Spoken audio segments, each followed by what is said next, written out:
마태복음 9장 14절에서 17절 새 포도주는 새 부대라는 제목으로 말씀 증거하겠습니다. 자, 14절 같이 읽겠습니다. 그때에 요한의 제자들이 예수께 나와 이르되 우리와 바리새인들은 금식하는데 어찌하여 당신의 제자들은 금식하지 아니하나이까. 자, 여기서 그때라는 그 말은 바로 전에 9절에서 13절에 이제 벌어진 그때를 말하죠. 어떤 때냐? 세리였던 이제 마태가 예수의 부르심을 받고 이제 직업을 떠나죠.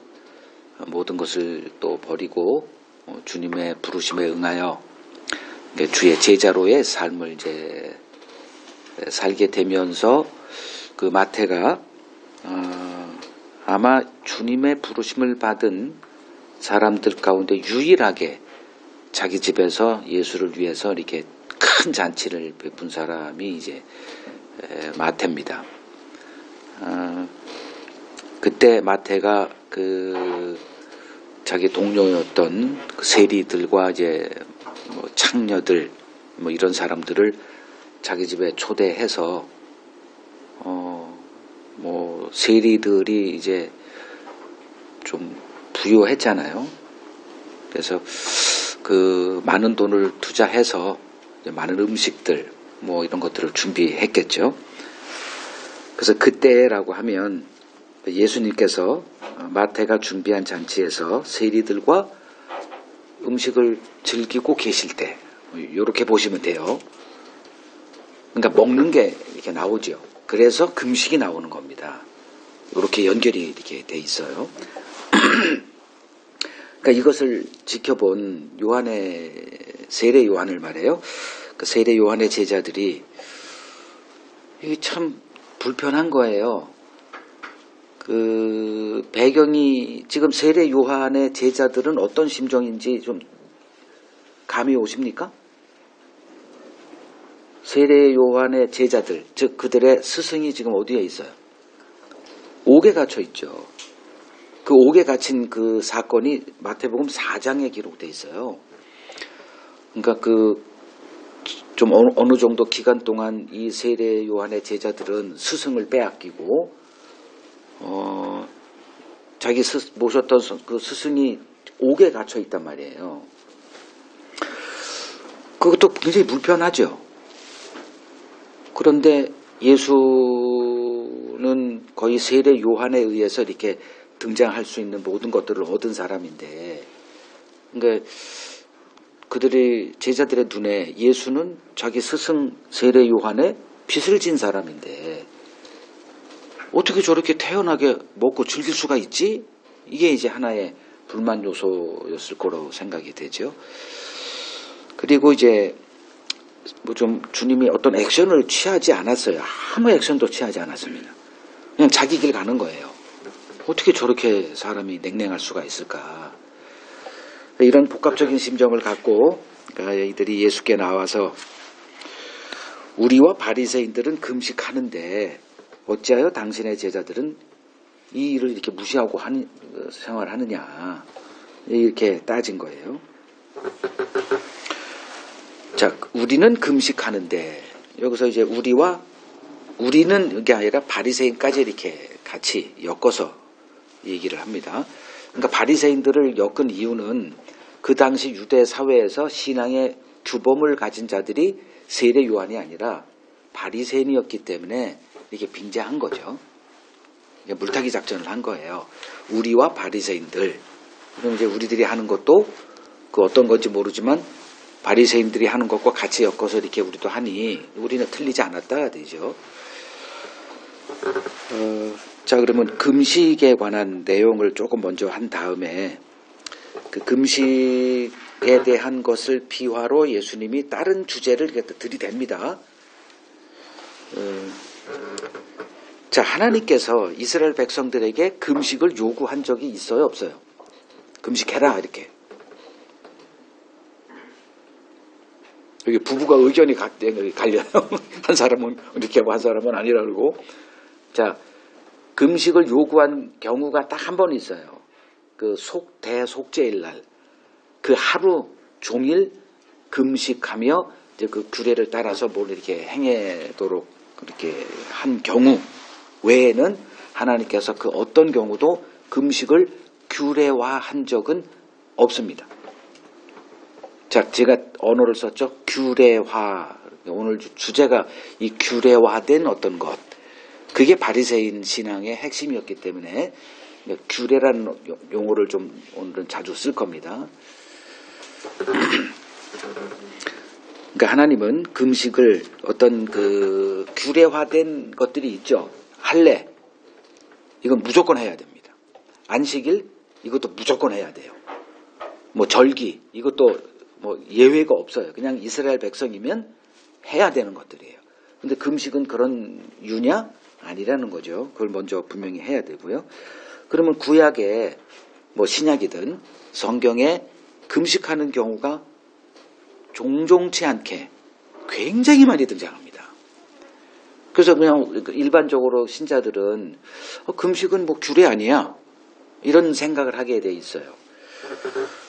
그 예를 간단하게만 좀 언급을 하면 그 은복마을 가셔서 이걸 프린터 하셔서 이렇게 보시면 자세하게 이렇게 모세가 40일 금식하죠. 그것도 2번이나 이제 기본적으로 이렇게 등장을 하고요.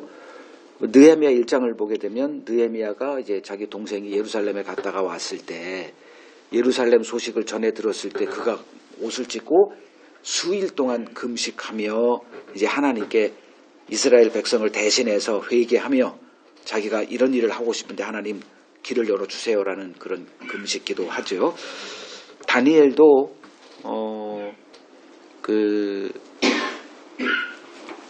3주를 3주를 그 포도주 그리고 좋은 음식을 이렇게 못 먹는 그런 금식을 하기도 했고요. 이건 다 개인적으로 하는 것들이에요. 그러니까 누가 뭘 이렇게 하라 해서 한 게 아니라 개인적으로 자기가 결정을 해서 이제 이렇게 한 것들을 지금 말씀을 드리고 있는 거예요. 그러니까 누가복음 2장에 보면 그 선지자 한 사람이 그 이렇게 계속 금식하는 모습을 또 이렇게 보이기도 하고요. 예수님도 40일 금식하셨죠. 그리고 사도행전 9장에 보면 이제 바울이 그 주님을 만나고 나서 3일 동안 음식을 입에 대지 않은 이제 모습 보였고요. 이건 다 개인적으로 이제 자기가 이렇게 결정을 하고 이렇게 한 금식들이고요. 그러니까 어느 집단이 이렇게 같이 이렇게 하게 하는 그 금식이 있어요. 그 선지자 사무엘이 그 집단적으로 이제 사람들을 이제 미스바로 이렇게 모여서 하루 종일 이제 금식을 한 경우도 있고, 그 에스더서를 보면 그 에스더가 이제 그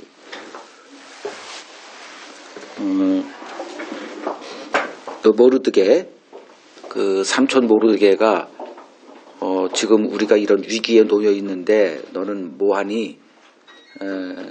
그럴 때 이제 에스더가 아주 일사각오로 내가 왕에게 허락 없이 나아갔는데 이건 거의 목숨을 건 행위니까 그 일을 하기 위해서 하나님의 도우심이 필요하니 유대인들에게 다 연락해서 3일 동안 금식하게 해달라. 그래서 3일 동안 이제 자기도 포함해서 전 유대인들이 이제 금식하며 그 일을 하나님이 도와주실 것을 이제 구하는 기도했죠. 사도행전 13장에 보면 안디옥 교회가 이제 금식하며 주를 섬겼다는 말도 나오고, 뭐 이런 개인적인 금식 또는 집단 어떤 교회가 이렇게 하는 민족적으로 하는 금식 이런 케이스가 많이 나옵니다. 그러나 어떤 경우에도 금식이 어떤 절기와 같이 규례화된 적은 없었는데, 예수님 당시 이제 유대인들에게 금식은 어떻게 되어 있었느냐? 종교적 규례화되어 있었다는 거죠. 그 바리새인들이 일주일에 우리는 2번 금식합니다. 이런 거죠. 그러니까 정해진 날이 있었다는 거예요. 이걸 규례화된 신앙 이렇게 얘기를 해요. 그게 이제 오늘 어떤 문제를 갖고 있는지 조금만 다뤄볼 겁니다. 그래서 우리와 바리새인들은 금식하는데 이게 이제 규례화된 금식을 규례화해서 어느 날 이렇게 모두가 다 이렇게 금식을 했다는 거죠. 자, 신앙이 종교화될 때 나타나는 현상이 신앙의 규례화 현상입니다.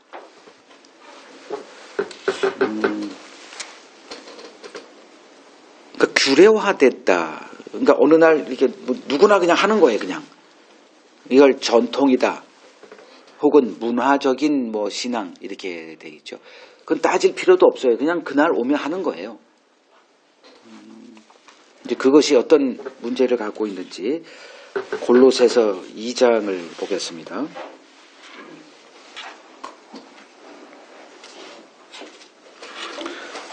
골로새서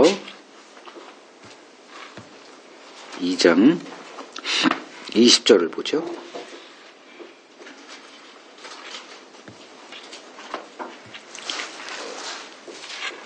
골로새서 2장 그 골로새서와 에베소서가 거의 유사한 패턴이 많아요.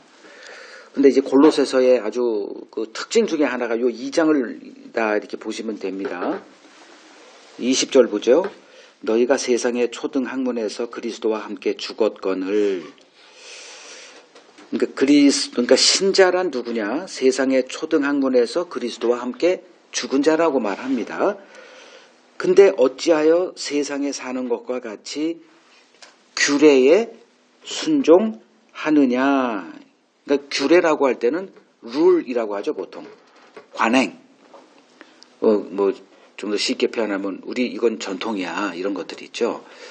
그러니까 그 신약에서 전통이라는 게 굉장히 부정적인 경우가 굉장히 많은데 또 전통이 굉장히 좋게 이렇게 언급된 적도 있어요.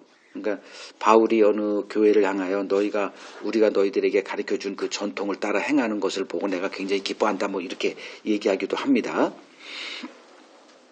그러나 지금 여기서는 규례를 따른 신앙이 갖고 있는 문제점을 지금 바울이 얘기를 해요.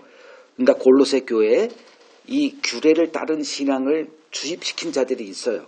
그걸 이제 그 유대인, 그리스도인, 바리새파 신앙을 가진 자들, 그들이 이제 골로새 교회에 침투해서 그들에게 이제 바울이 가르친 그 복음에서 이탈시키는 일을 한 걸 가지고 지금 특징적으로 그 바울이 이제 언급을 하는 거예요. 21절.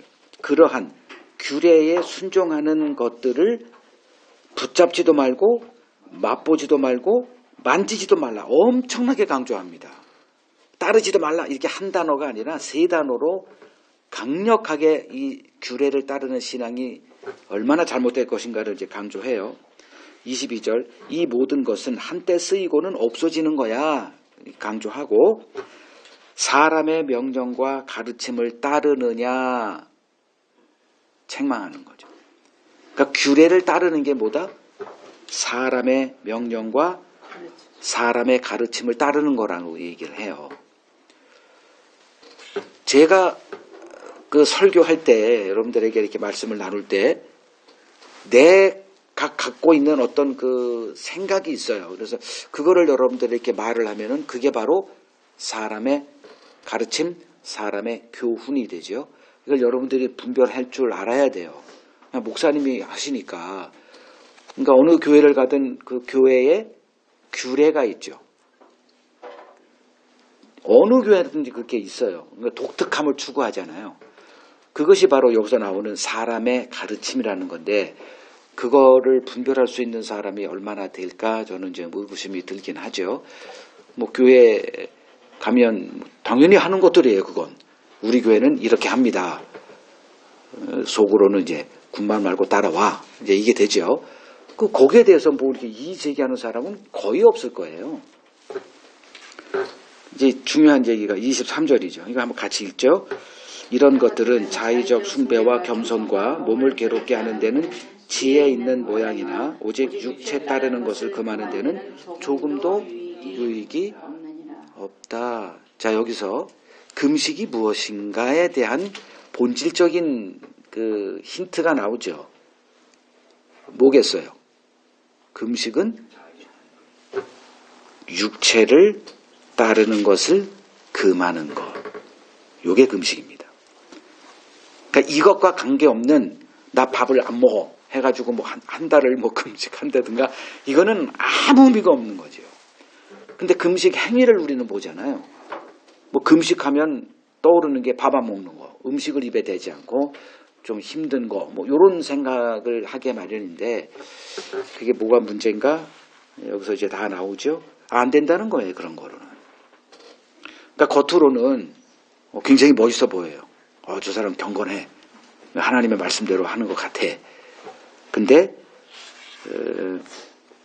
육체를 따르는 것을 금하는 데는 아무 영향이 없는 헛된 짓이다. 이제 바울이 이렇게 얘기를 하죠.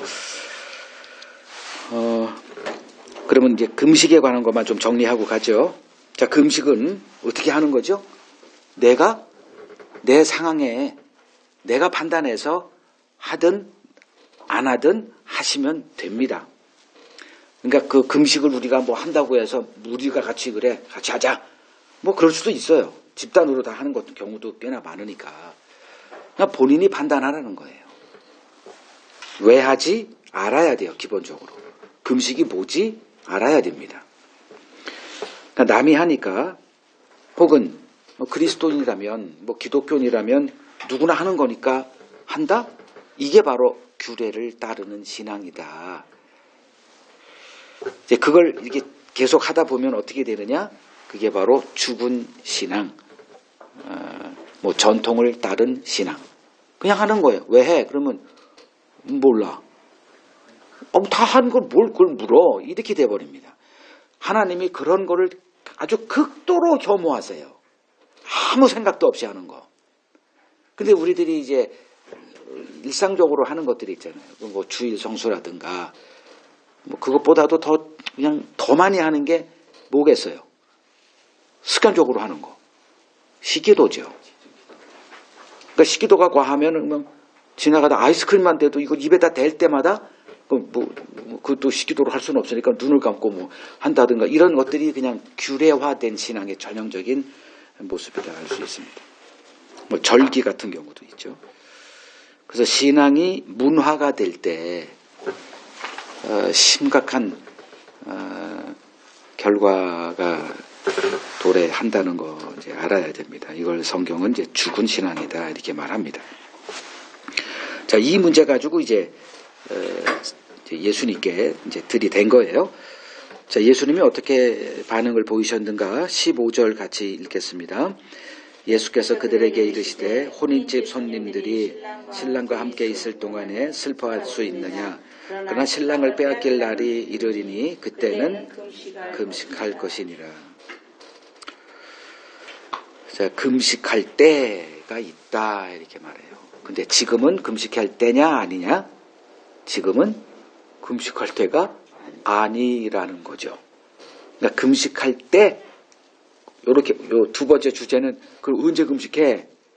과연 금식할 때가 언제냐? 이제 그걸 찾아내면 됩니다. 자, 이렇게 시비를 걸어온 요한의 제자들에게 주님이 뭐라고 반문하냐 하면 혼인 잔치 중에 금식하는 사람 본 적 있니? 이렇게 물으시는 거예요. 자, 혼인 잔치 때는 어떤 날이에요? 혼인 잔치는 결혼식은 기쁜 날이에요. 음식 먹는 게 그 기쁜 날이에요. 그날 우울해하면 안 돼요. 그날은 그냥 의식적으로라도 기뻐해야 돼요. 그 혼인 날에 슬퍼하며 금식하는 사람은 없습니다.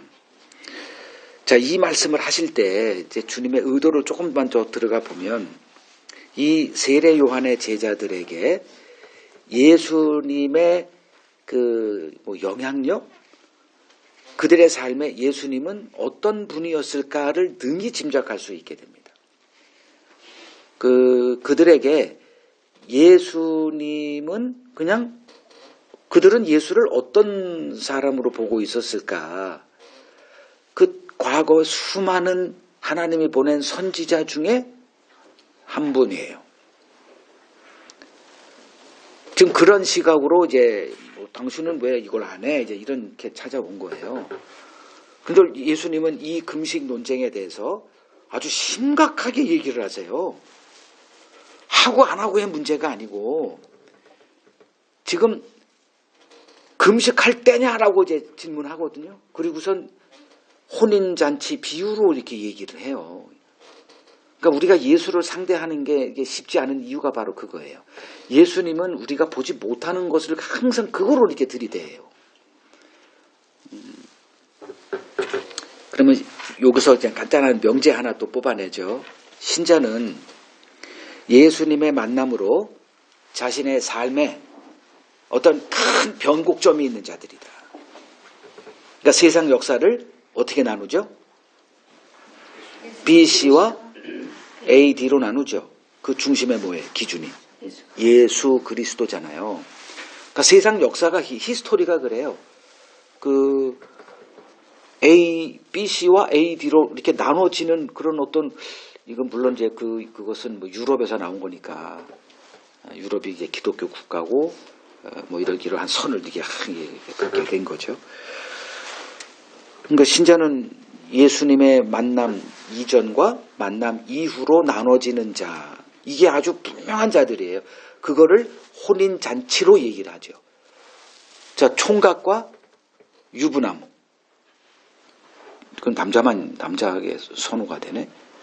그러니까 그 결혼하기 전과 결혼하기 후, 결혼한 후로 이렇게 인생이 나눠지죠. 물론 독신으로 사는 사람들에게는 좀 외람된 말이지만 그냥 일반화시켜서 좀 설명을 하면 결혼하기 전과 결혼한 후 인생이 어떻게 달라지죠?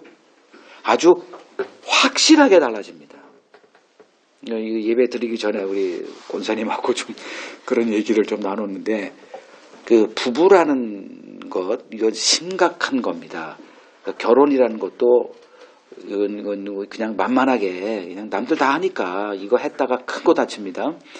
그러니까 결혼하기 전에 최소한 결혼이 뭐지? 부부관계가 뭐지? 이것쯤은 한번 심각하게 주판으로 이렇게 따져볼 필요가 있어요. 계산해서 나 안 해. 이렇게 하라는 얘기가 아니고 알고 하라는 거예요. 그래야 제대로 그 트랙을 밟고 갈 수가 있습니다. 신앙생활도 똑같아요. 자, 예수님께 지금 이런 말씀을 하셨으니까 지금 혼인잔치야. 이렇게 얘기하세요. 그러니까 예수님이 지금 혼인잔치라고 할 때 누구와 혼인하신 거예요? 예수님은. 바리새인하고 한 건 아니죠. 누구와? 제자들. 주님과 제자들. 이 제자라고 할 때 누구를 말하는 거예요? 우리를 말하는 거거든. 그러니까 주님이 지금 이 말씀하실 때 우리가 포함되어 있어요? 안 돼 있어요? 거기 포함되어 있어요. 이렇게 이걸 들어야 돼요. 예수님의 말씀을. 그럼 예수님과 그 제자의 만남. 제자들은 그냥 뭐 딴 생각을 품고 있지만 그 일을 행하신 예수님의 관점에서 보면 예수님이 제자를 만나서 이렇게 관계가 됐을 때 예수님에겐 그게 무슨 일이었다? 혼인 잔치였다는 거예요. 물론 이제 그 이스라엘을 하나님이 이렇게 부르실 때 관계를 뭐라고 하냐면 나는 남편이고 너는 나의 아내 이렇게 항상 얘기를 하세요. 근데 이스라엘은 그런 걸 알지도 못하거든. 그래서 하나님을 알지 못하면 항상 하나님과 충돌할 수밖에 없죠.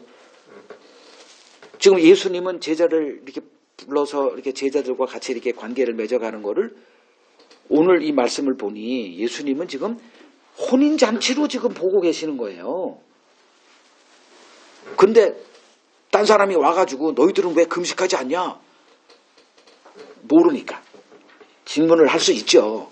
그래서 예수님을 알아가라는 거예요. 지금 금식할 때가 아닌데 이 기쁜 날. 자, 흔히 예수님이 이제 우리를 부르실 때 어떤 부르심으로 우리께 생각하냐 하면 저도 청년 때 예수님의 부름 받았을 때 그게 굉장히 강했어요.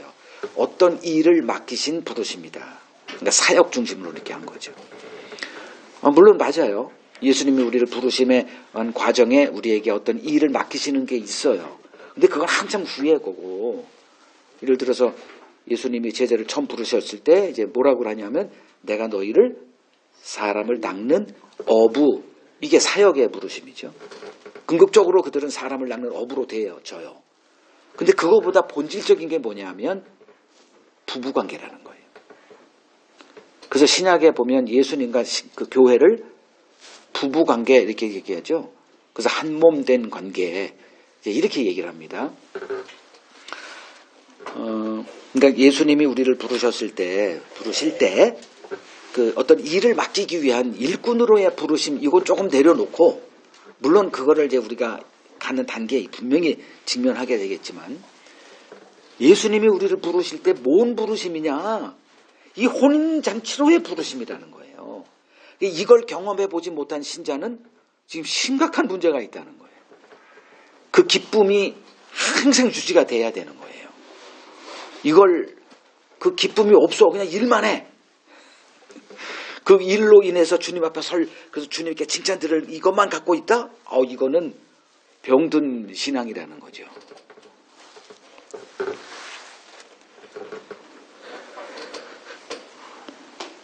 그러니까 사역보다 주님의 신부로의 부르심이 본질이다. 이것쯤은 여러분들이 이제 분명하게 인식하고 신앙생활을 하라는 겁니다. 그러니까 주님의 부르심을 받았을 때 이 세리 마태가 보인 반응이 바로 이 기쁨이죠. 너무 기쁜 거예요. 뭐 삭개오도 너무 기쁘고 제자들도 너무 기뻐. 근데 이 기쁨이 있거든. 근데 이 기쁨이 없는 사람은 그냥 종교인이다. 이렇게 보시면 돼요. 뭐 그냥 교회 다니는 거예요. 어려서부터 습관적으로. 이게 문화적인 그 신자. 그러니까 그리스도가 내 인생에 BC와 AD를 이렇게 획을 긋은 경험이 없어요. 이 사람들은. 그냥 하는 거예요. 그러니까 습관적으로 이렇게. 뭐 주일날 교회 다니고, 뭐 설교 듣고, 뭐 하고, 뭐 이런 것들. 근데 본질은 그런 거하고 관계가 하나도 없다. 그러니까 마태가 마련한 잔치는 예수님께 무슨 잔치였는가? 마태는 그런 개념이 없었지만 주님에게 그 마태가 준비한 이 큰 잔치는 혼인잔치였다. 거기다 대고 당신들은 왜 금식하지 않느냐? 예수님이 거기서 이렇게 얘기할 수밖에 없는 거죠. 그냥 자연스럽게 나오는 거예요. 왜 예수님은 지금 이 잔치가 자기에게 혼인잔치였거든.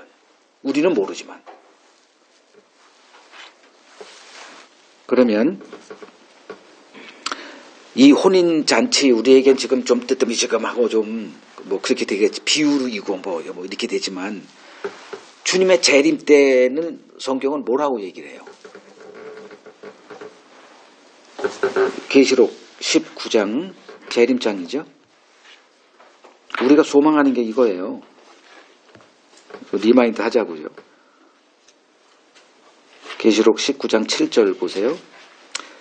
그러니까 주님의 재림에 대해서 그러니까 그 18장까지가 이제 바벨론의 멸망, 이 세상의 멸망하고 심판받고 하는 모든 과정들이 다 이렇게 계시록에서 언급된 다음에 19장에서 드디어 이제 예수님이 이 땅에 다시 이제 약속된 대로 오실 때 그거를 어떻게 표현하고 있느냐 하면 7절, 계시록 19장 7절, 우리가 즐거워하고 크게 기뻐하며 그에게 영광을 돌리세.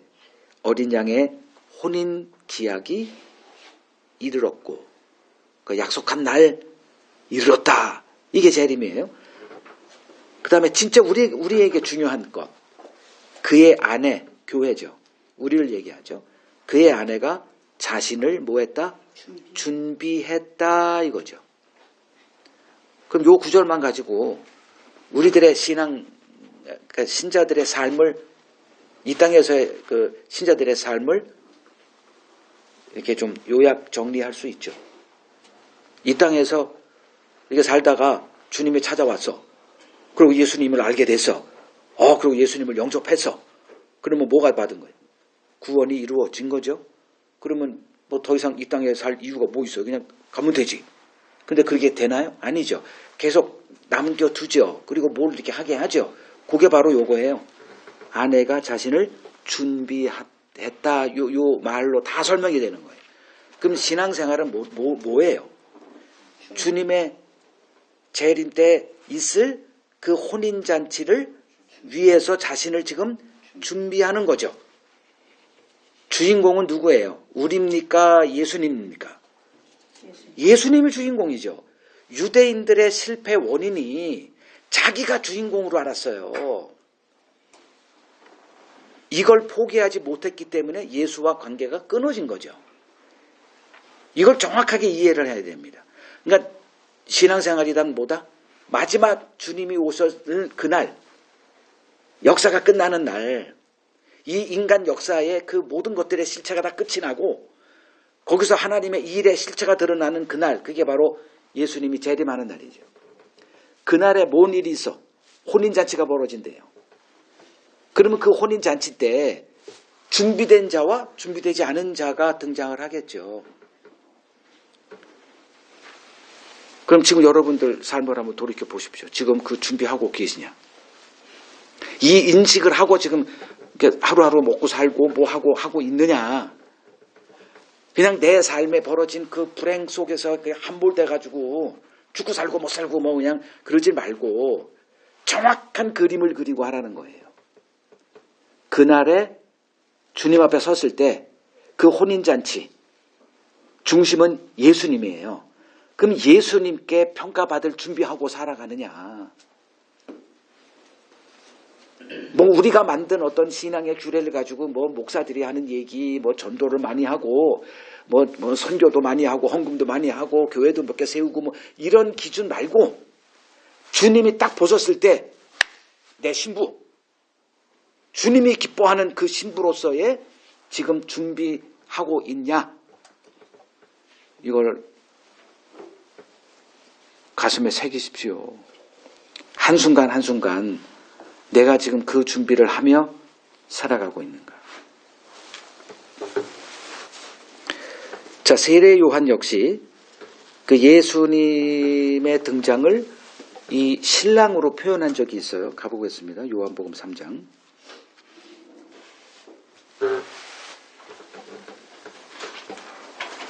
요한복음 3장 29절. 그 배경은 그러니까 예수님 때문에 그 자기들 그 신도들이 다 뺏긴 거예요. 그러니까 예수님이 요단강 근처 어디에서 또 세례를 하고 세례식을 해. 그러다 보니까 예수님에게 다 갔네. 우리 문 닫게 생겼어요. 그러니까 제자들이 스승에게 와가지고 하소연하는 거예요. 그러니까 요게 배경입니다. 요 배경 속에서 세례 요한이 그 제자들에게 푸념하고 예수에게 막 원망하고 있는 그들에게 요 얘기를 하는 거예요. 29절. 신부를 취하는 자는 신랑이나 서서 신랑의 음성을 듣는 친구가 크게 기뻐하나니 나는 이 기쁨으로 충만했다. 그는 흥해야겠고 나는 쇠해야 한다. 이렇게 얘기합니다. 누가 주인공이에요? 그리스도가 주인공이에요. 세례 요한은 이것을 보고 있었어요. 그래서 지금 옥에 갇혀도 능히 기쁨으로 감당할 수가 있었던 거예요. 물론 이제 또 나중에 보겠지만 헷가닥하죠.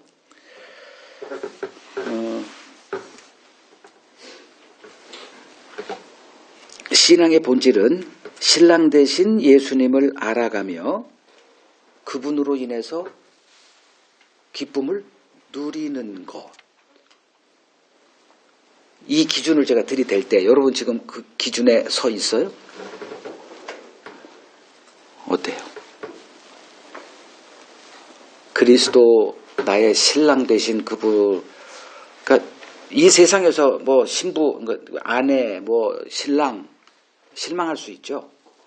오히려 그냥 행복 덩어리가 아니라 불행 덩어리로 다가올 때 실망할 수 있어요.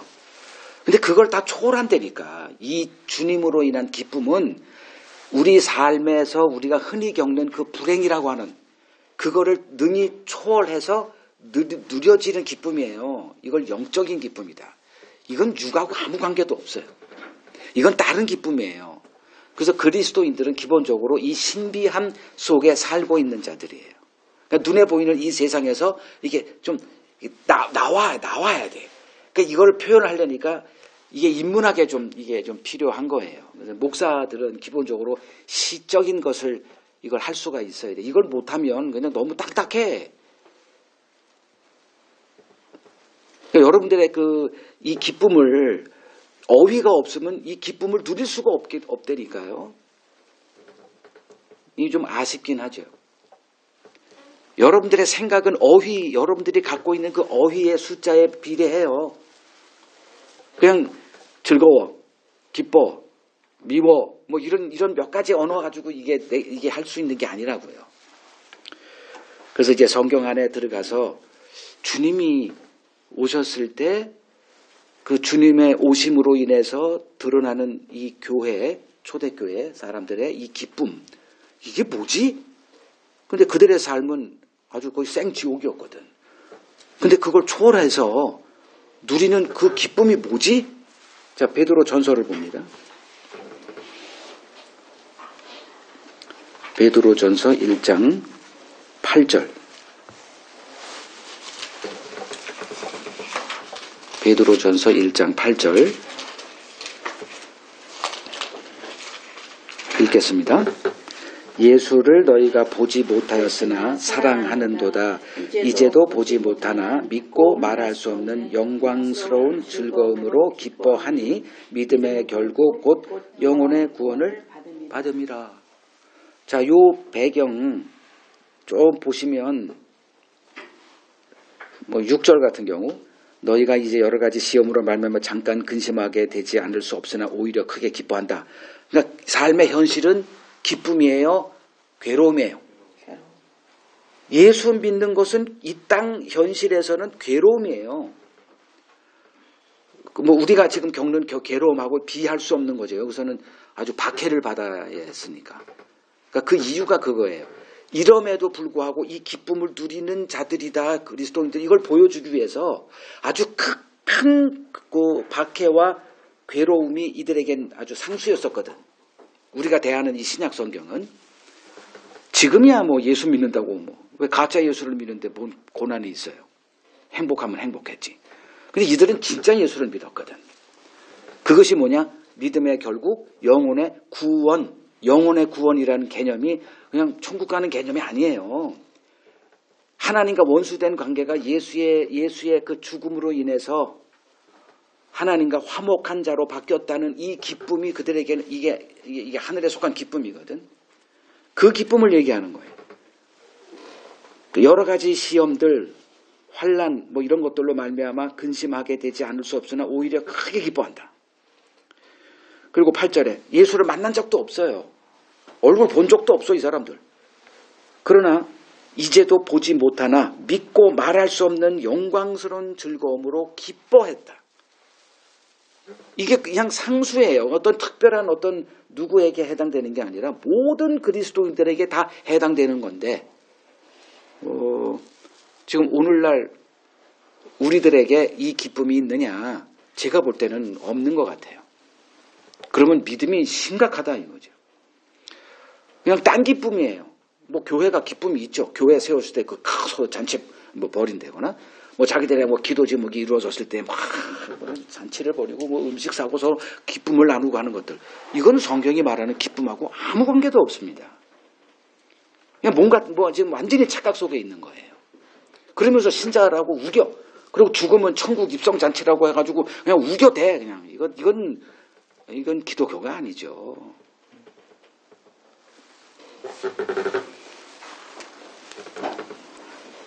우리에게는 소망이 있어요. 우리에게는 소망이 있습니다. 그 소망이 뭐냐?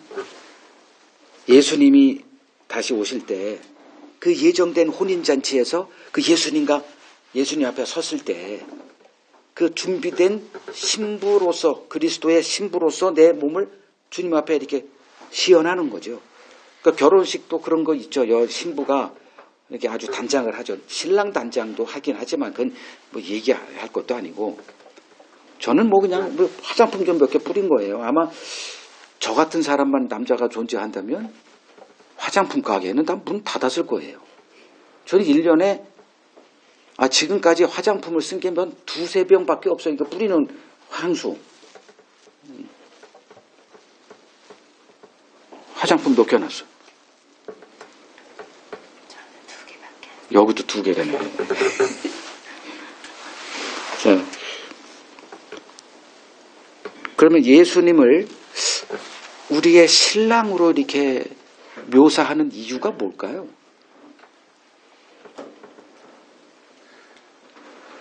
그 창세기 2장에 보면 예수님이 이제 그 결혼 제도에 대해서 이렇게 언급하는 것 같아 보이지만 나중에 보면 그게 그리스도의 그 혼인을 얘기하는 거예요.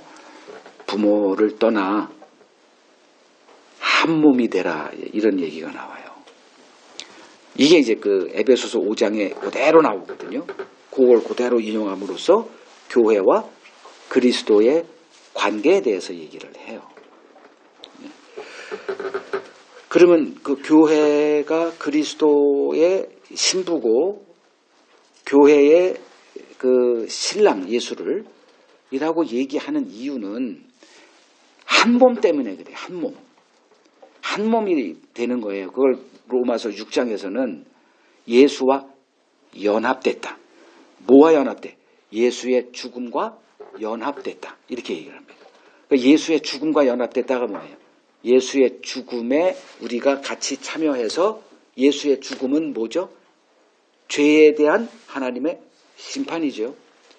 그거를 우리가 예수의 죽음에 연합돼서 뭐가 되는 거예요? 이미 심판을 받은 자가 되죠.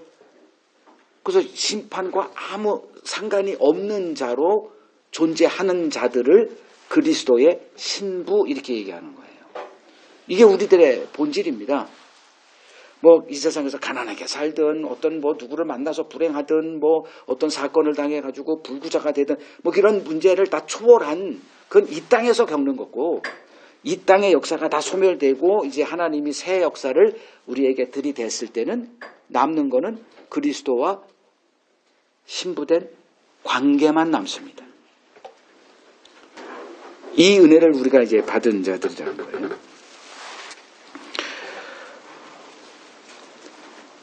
자, 여기서 이제 또 주님이 하신 말씀 있죠. 지금은 혼인잔치 기간인데 누가 금식하냐. 근데 금식할 때가 있어. 이렇게 말씀하세요. 어느 때라는 거예요? 신랑을 빼앗길 날이 이를 텐데 그때는 금식해. 그러니까 금식할 때가 어느 때? 신랑 뺏길 때. 요 때는 아마 이제 십자가를 얘기했을 거는 뭐 틀림없는 사실인데, 뭐 십자가를 이렇게 예수님 잃어버렸잖아요. 닥쳤던 개가 됐잖아. 예수만 믿고 따라왔는데 3년 동안. 그 3년 기간은 아무 생각이 없는 거예요. 그냥 오로지 예수님의 입술만 바라보는 겁니다. 가자, 그럼 가. 이거 하자, 그럼 이거 해. 예수님이 가르친다 그러면 걔를 가르치고, 어느 가자 그러면 가고, 이거밖에 없어. 3년 동안에 이게 우리들의 신앙이거든요. 그러니까 우리가 천국 가는 길을 어떻게 알아요? 아무도 모르죠. 천국을 가본 적도 없는데 그 길을 어떻게 찾아요? 그럼 예수님이 오셔서 내가 길이라고 하셨으니 그냥 예수님 입술만 바라보는 거예요. 이게 신앙생활이에요. 그러니까 말씀을 뗄 수가 없는 거죠.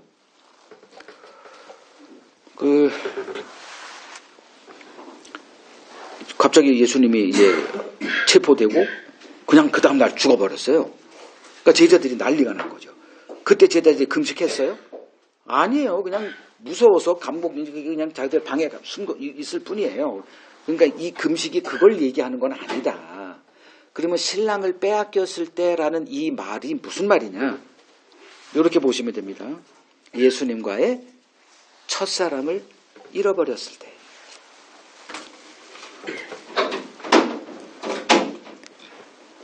신앙은 예수님과의 이 사랑의 관계예요. 그래서 부부 관계가 뭐 오늘날 이렇게 보면 뭐 젊었을 때 뭐 그렇게 결혼하기 전에 뜨거운 뭐 사랑한다 말하지만 이건 다 풋내기 사랑이고 진짜 그 사랑이 입증되는 거는 부부가 돼서 그 농익은 그 관계에 그게 뭐냐면 서로 아는 거예요.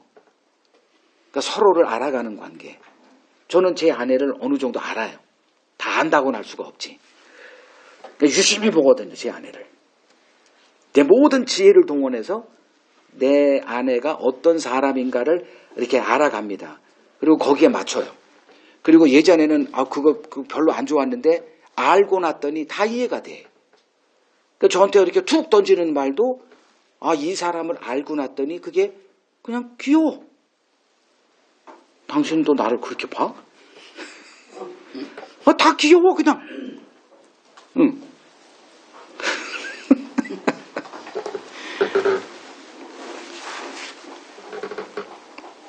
근데 이 일이 벌어지죠. 신약 성서가 이렇게 말해줘요.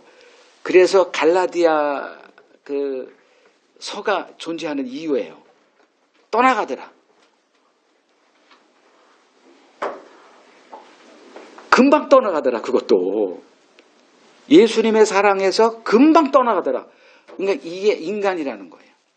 그러니까 예수 만났을 때 그 기쁨, 아까 우리가 그 베드로전서에서 나타났던 그 큰 핍박과 고생, 손해, 뭐 재산 다 뺏기고 도망가야 되고 그 감당하기 힘든 그런 가운데도 이 큰 기쁨을 누리고 있는 이들이 어느 시점에 되니까 잃어버리더라 이거예요. 그래서 그냥 냉랭하게 그냥 오늘 같은 경우는 그냥 주일날 그냥 가야 되네. 가자. 또 안 가면 또 뭐 무슨 소리 들어? 뭐 이렇게 그냥 기쁨이 없어. 다 누구를 봐든가 사람을 보니까 지금 주님을 바라보는 신앙이 내가 볼 때는 거의 없어진 것 같아.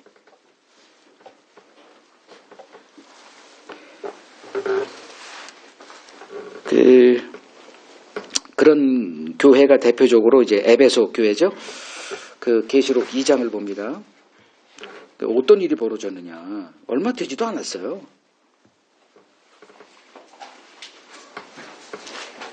계시록 2장 에베소 교회에 대해서 이렇게 말할 때 2절 네 행위, 수고, 인내 뭐 이거 흔한 것들이죠. 그리스도인들이라면 뭐 교회 생활 하게 되면 뭐 행위가 있죠, 수고가 있죠, 인내가 있죠, 뭐 이런 것들을 또 자칭 뭐 사도라고 하는 것들, 분별하는 거, 뭐 이단 분별 다 배워요. 열심히 공부합니다.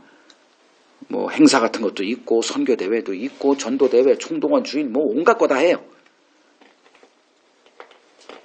그 3절 이런 것도 다 안돼요. 얼마나 부지런하게 열심으로 뭘 하는지. 근데 4절 심각한 문제를 지적하죠. 너의 처음 사랑 어디 있니? 이렇게 물어요. 없죠. 이게 얼마나 심각한데 주님의 관심은 이거 하나인데 이거 본질은 없고 껍데기만 그냥 누가 봐도 그리스도인. 이게 바리새인 신앙이죠. 누가 봐도 바리새인이에요. 누가 봐도 정말 하나님의 사랑하는 본질적인 그리스도인 다 보여요. 왜? 행위가 있으니까. 근데 주님이 보실 때는 그것 때문에 뭘 해? 주님과의 사랑 잠식해버렸네? 없어져 버렸네? 다 뺏어간 거예요. 그러면 주님의 입장에서 이 종교적인 이 행위가 좋게 보일까? 아주 그냥 믿게 보일까요? 망치로 다 때려 부수고 싶지 않겠어요? 이게 나쁘다는 게 아니라 그거로 인해서 진짜 중요한 것을 다 잃어버리게 만들 때는 뭐 할까요? 자, 부부관계로 가봅시다. 부부관계로 인해서 행복이 넘치고 서로가 이렇게 보듬먹게 되고 이렇게 가서 서로 알아가고 이 기쁨이 이런 것들이 없어질 때는 그 결혼 제도를 만든 하나님이 볼 때는 어떻게 할까요? 결혼 제도 자체를 망치로 그냥 때려 부수고 싶지 않겠습니까? 그죠? 요런 얘기하는 거예요 지금.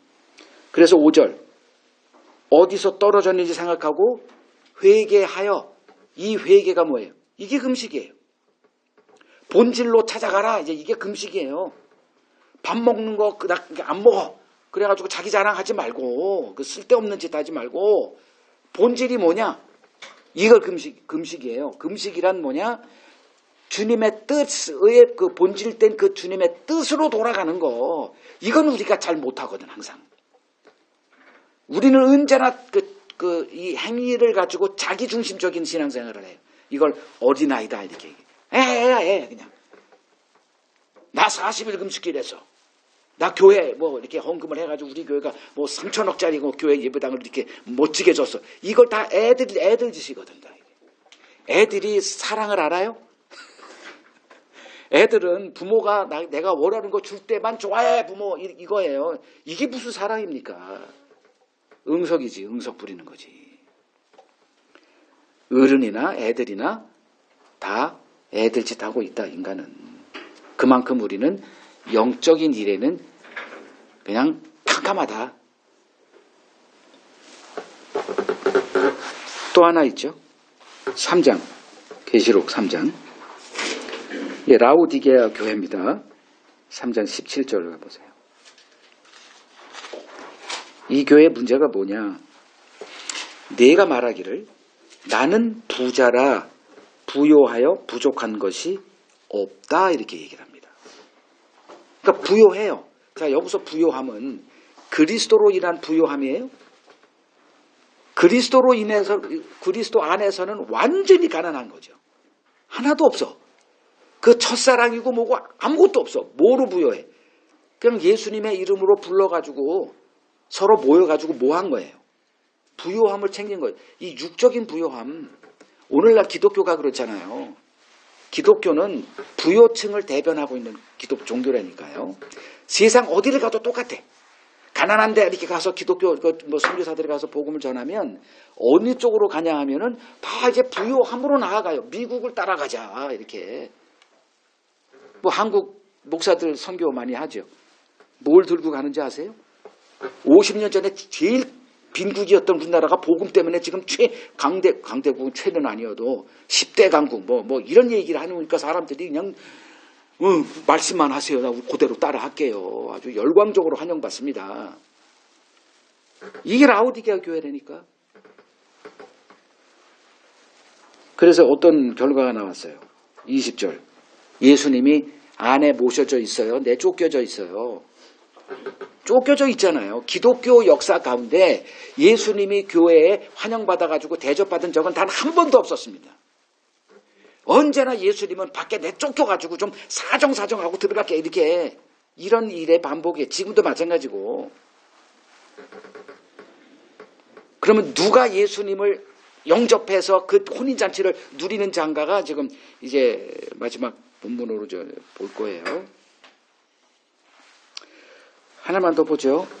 이사야서 58장. 어차피 금식에 관한 얘기가 좀 나오니까 이사야서 58장 4절에서 6절 보죠. 이제 금식에 관한 내용이에요.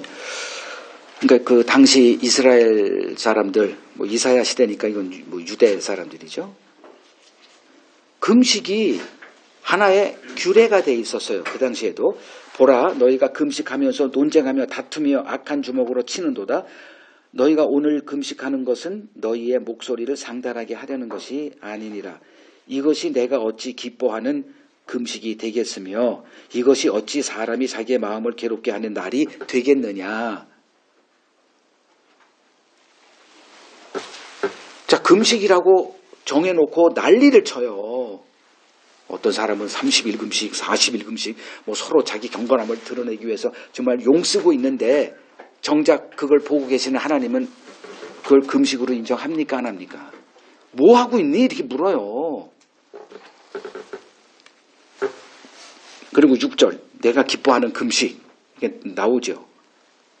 흉악의 결박을 풀어주며 명예의 줄을 끊어주고 앞제다 가는 자를 자유케 하며 모든 멍에를 꺾는 것 아니겠니? 부자 되려고 하는 그들에게 뭐 금식을 왜 하겠어요? 지금 뭐 어떤 급박한 어떤 절박한 이루고자 하는 것이 있으니까 금식하는 거 아니겠어요? 그거는 오늘날 뭐 왜 금식해? 어느 날 사람이 나 금식 중이야. 그러면 이제 심각하죠. 저 사람 지금 뭔가 절박한 게 있구나. 가정에 뭐 우환이 있나? 누가 병들었나? 사업이 망했나? 보통 이렇게 이제 어떤 목사가 나 지금 금식 중이에요. 그러면 아, 교회가 망가지고 있구나. 아니면 어떤 뭐 누가 아주 심각한 문제를 일으키고 있구나. 뭐 대부분 이거예요. 금식은. 그 주님과의 첫사랑을 잃어버려서 금식하는 사람 다 본 적 솔직히 없습니다. 뭐 있겠다고 하는 사람 알아서들 하시고 저는 본 적이 없거든요. 주님과의 첫사랑을 잃어버려 지금 금식 중입니다. 나 이런 사람 만나면 내가 진짜 장구치고 내가 춤을 추었어. 한 명도 본 적 없습니다. 금식하고 있대. 눈이 콕 쳐져가지고 힘이 빠져가지고 왜 그러세요? 아 지금 우리 집에 뭐 뻔하죠. 뭐 물어보나 마나. 근데 주님이 금식이라고 인정도 않는 금식을 우리는 지금 열심히 하고 있고 주님이 이걸 내가 금식이라고 인정해 하는 금식은 아무도 관심 없어. 그러니까 뭐 이거 한다니까 뭐 귀신 쫓아내고 병 고치고 이런 금식도 하고 있어요. 금식이 뭔가는 아까 말씀을 드렸죠. 하나님의 뜻에 거하는 거예요. 본질로 돌아와라. 그 본질이 뭐예요? 그리스도 안에 거하라. 제발 좀. 그 마지막 날 주님 앞에 서는 거다. 뭐로? 신부로 서는 거. 준비됐냐? 그럼 누가 신랑 대신 예수를 소망하며 그분의 신부로서의 자기를 준비하며 살아가는 걸까? 그게 오늘 이제 뒷부분의 얘기입니다. 자, 16절, 17절 읽겠습니다. 생배의 조각을 낡은 옷에 붙이는 자가 없나니 이는 기운 것이 그 옷을 당기어 헤어짐이 더하게 되며 새 포도주를 낡은 가죽 부대에 넣지 아니하나니 그렇게 하면 부대가 터져 포도주도 쏟아지고 부대도 버리게 됨이라. 새 포도주는 새 부대에 넣어야 둘이 다 보전되느니라. 뭐 다른 버전에서는 새 술은 새 부대에 담아라. 이건 이제 흔히 우리들이 이제 많이 듣는 거예요. 그러니까 누가 이 말을 쓰느냐 하면 이제 새 것을 하고 싶어. 어떤 조직에 이제 새로운 바람을 이제 이렇게 부르고 싶어요. 혁신을 하자. 그러면 요 새 술은 새 부대에 담아야죠. 이런 말 하죠. 그러니까 새 것을 하기 위해서 옛 것을 과감히 버려야 된다는 말로 이제 흔히 통용되는 말이 바로 요거예요. 과연 그런 말로 주님이 이 말씀을 하셨을까? 자, 두 비유가 등장하죠. 옛 옷을 기우기 위해 생배 조각을 덧입힐 때 옛 옷이 감당하지 못하고 이게 찢어져 버리는 현상. 또 하나는 이제 포도주를 가죽 부대에 그때는 뭐 유리, 호리 뭐 이런 거 없었는데 가죽 부대에다가 이렇게 꿰매가지고 이제 이렇게 병같이 만들어서 거기다가 이제 포도주를 담단 말이에요. 그럼 포도주를 담으면 그 포도주가 새 포도주면 낡은 포도주면 다 발화돼서 그게 없는데 새 포도주는 어떤 힘이 있어요? 이 번식이라 해요. 팽창력이 있잖아요.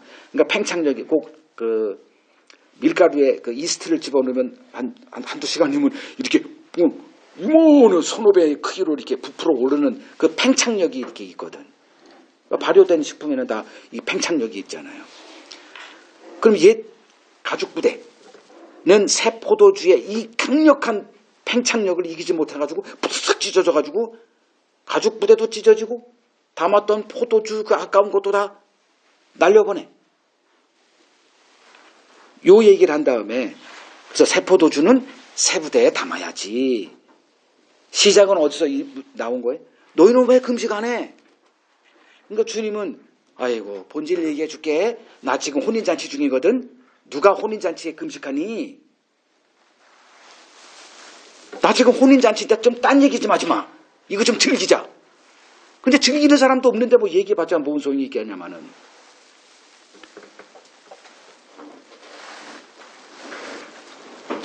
금식할 때가 온다? 신랑할 때가 올 거야. 신랑 빼앗기면 금식해라 그때. 그러면서 이제 이 비유를 얘기한 거예요. 자, 새 술은 새 부대에 담아라. 그럼 여기서 그 생배 조각, 새 포도주 누구를 비유해요? 아, 무엇을 비유해? 예수님이죠. 옛 부대 바리새인을 비유하죠. 아주 명확해요. 이거 성경을 뭐 좀 고민하지 않고 봐서 모든 게 다 헷갈리고 뭐 오늘날 세상이 쓰는 걸 그냥 이해하고 치부하고 마는데 주님이 오셔서 딱 척을 진 자는 누구예요? 한 놈만 패. 바리새인이에요. 그러니까 바리새인을 옛 부대로 얘기를 해요. 그러면 바리새인은 누구를 감당 못해요? 예수를 감당 못하는 자의 대표가 바리새인이에요. 그러면 신앙의 본질이 뭐다? 구원의 본질은 예수를 감당하느냐 이거예요. 예수를 감당하지 못하면 천국을 손에 쥐어줘도 천국에서 나간다니까요. 천국은 누가 주인공이에요? 예수 그리스도가 주인공인 나라요. 이걸 감당을 못했기 때문에 유대인들이 예수와 척을 지고 예수를 제거해버렸죠. 여전히 오늘날 기독교도 이 예수가 주인공이다라는 얘기 앞에서 다들 다마 교회 떠날 거예요. 그 열심을 내는 경건주의자들.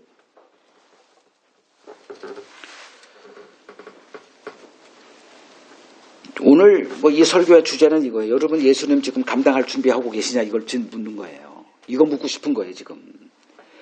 여러분들이 알고 있는 세상 오늘날 기독교가 얘기하고 있는 그 예수 누가 감당 못합니까?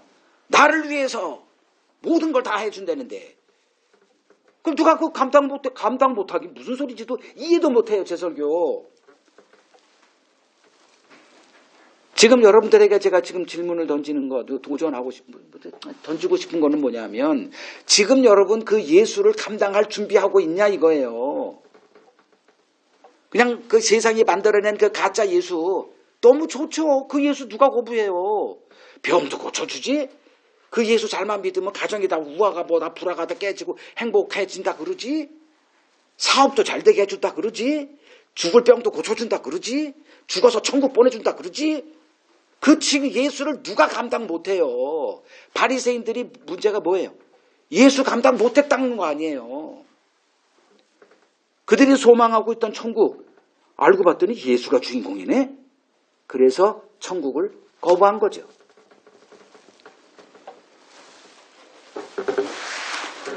자 그러면 바리새인의 문제가 뭔지를 바로 아는 것은 너무나 중요한 겁니다. 아 바리새인들 예수하고 척졌던 나쁜 놈들 이렇게 할 게 아니에요. 바리새인의 신앙관으로는 예수 감당 못합니다.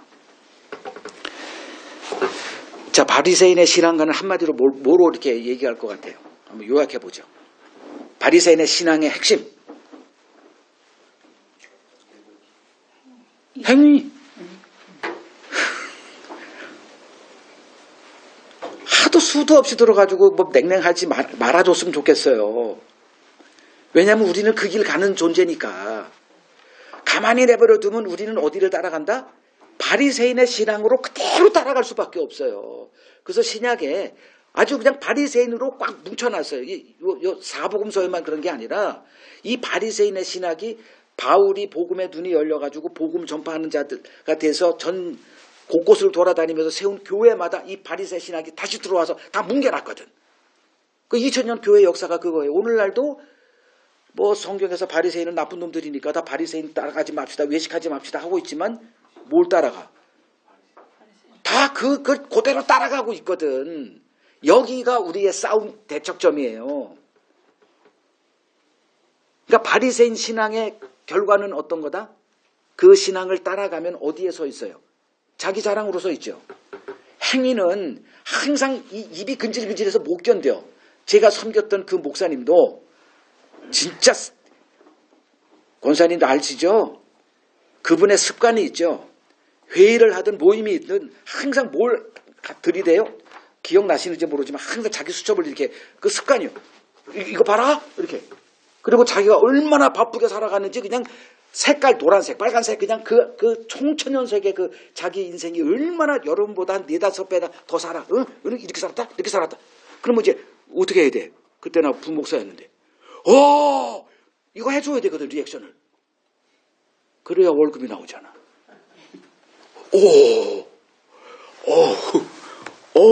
이거 그거 누리는 거예요. 누가 왜 회장 되려 그래? 왜 사장 되려 그래? 왜 열심히 하시는 줄 아세요? 직원한테 못 들으려고.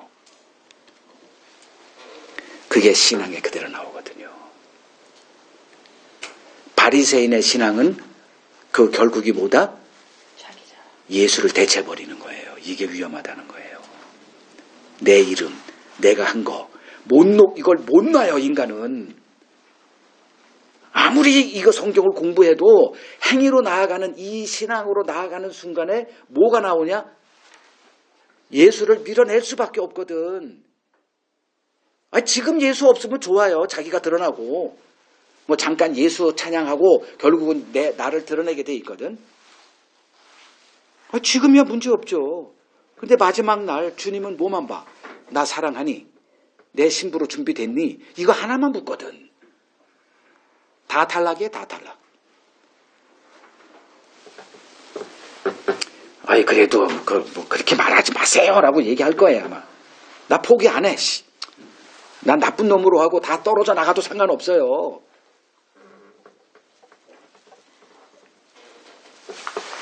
바리새인의 신앙과는 한마디로 말씀 순종입니다. 그러니까 이스라엘의 시작은 뭐예요? 말씀만 하옵소서 순종할 준비가 되어 있습니다. 이거예요.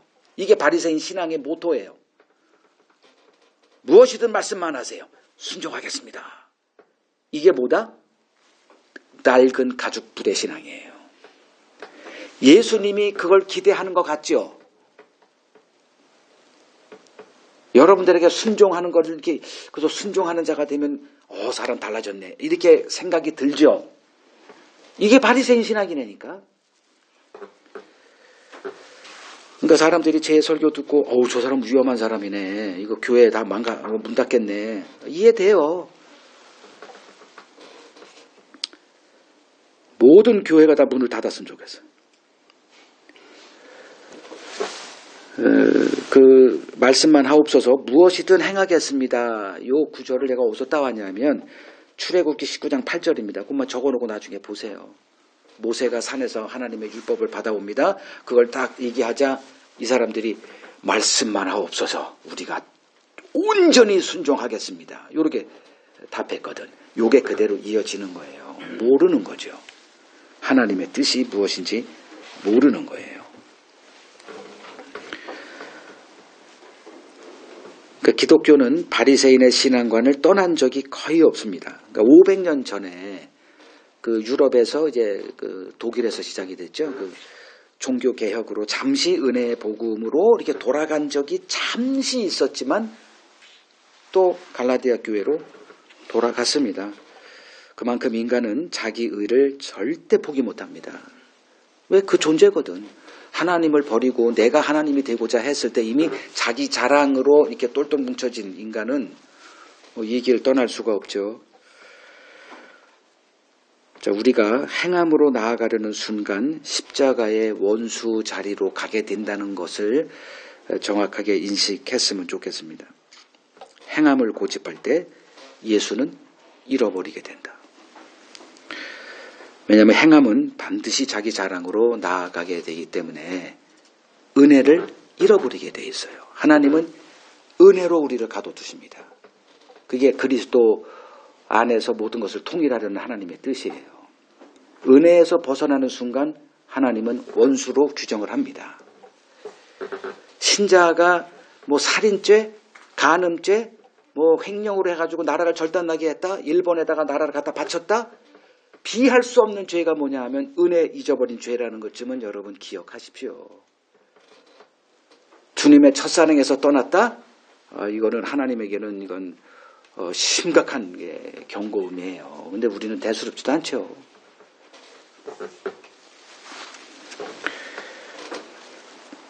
그 행함의 터 위에 있던 유대인들이 은혜의 하나님을 감당할 수 없었던 이유가 바로 이겁니다. 그러니까 이스라엘 백성들에게서 나타났던 계속 하나님과 충돌하는 모습들이 그 이유가 뭘까? 은혜에서 떠난 거예요. 그러니까 하나님의 말씀을 따라 살겠다고 하는 그 마음이 하나님께 복종하지 않으려고 하는 그 굳은 마음의 원조다 이렇게 보시면 됩니다.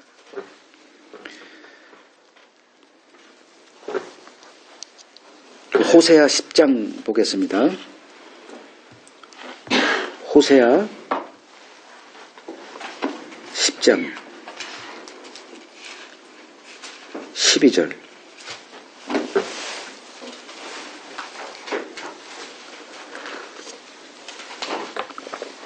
호세아 10장 12절 같이 읽겠습니다.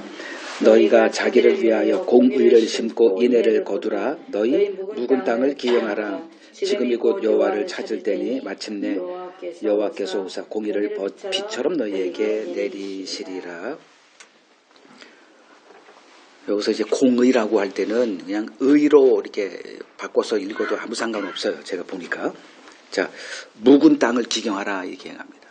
자, 호세아서를 뭐 좀 기억하시는 분들은 호세아서는 지금 이사야 시대 동시대 사람인데 북이스라엘로 이제 사역했던 선지자인데 이스라엘 사람들이 부요와 번영을 추구하느라고 하나님에게서 떠났어요. 그걸 두 마음을 품은 자들이다. 음란한 자들이다.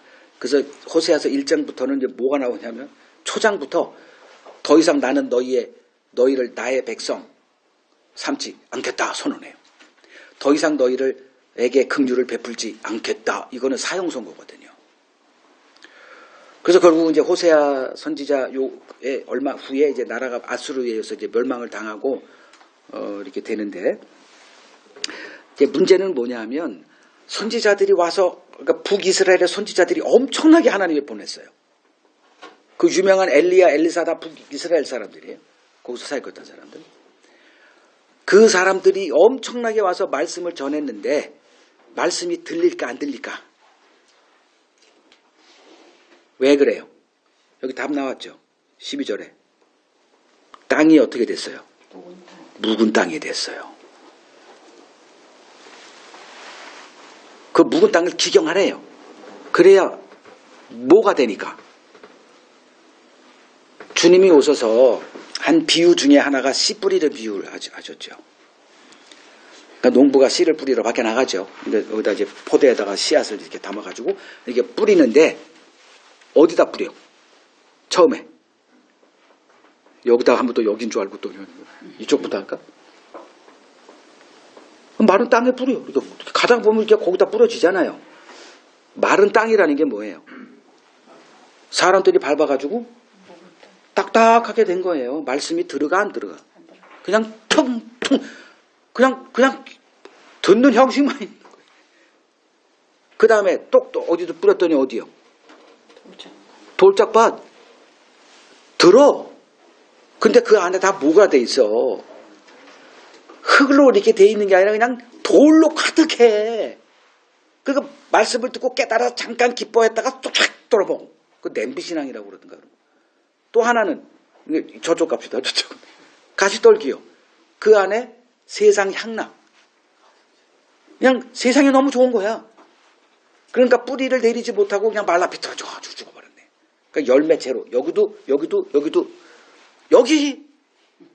여기는 어떻게 됐어? 착하고 좋은 땅이래. 그러니까 착하고 좋은 마음.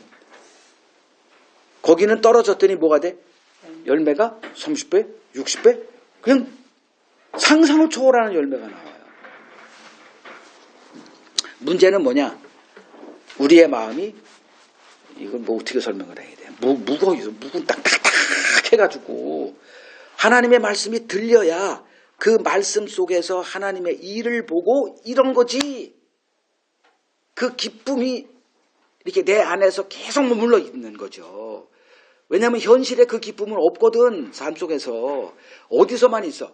하나님이 일이 담겨있는 그 말씀에만 그게 있는데 말씀을 듣지 못하는 이 묵은 땅이 돼버렸어 이게. 지금도 난 어떤지 몰라요. 여러분들의 마음이. 이 말씀 안에서 그리스도를 만나고 그리스도를 통해서 행하신 그 하나님의 은혜의 일이 내게 기쁨으로 다가와서 주님 나의 신랑 예수님 이렇게 지금 그 기쁨이 누려지고 있는지 아니면 그냥 오늘 하나만 땜빵 했네 이렇게 돼버렸는지 여러분 자신을 한번 점검해 보세요.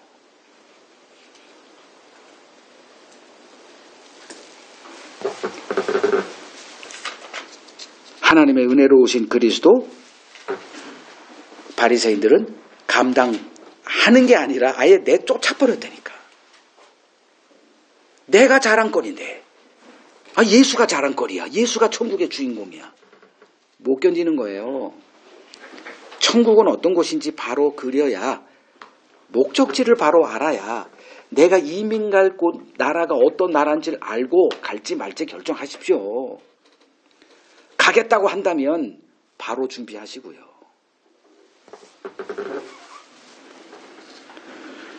천국은 그리스도만 자랑되어지는 나라다. 감당할 수 있겠습니까?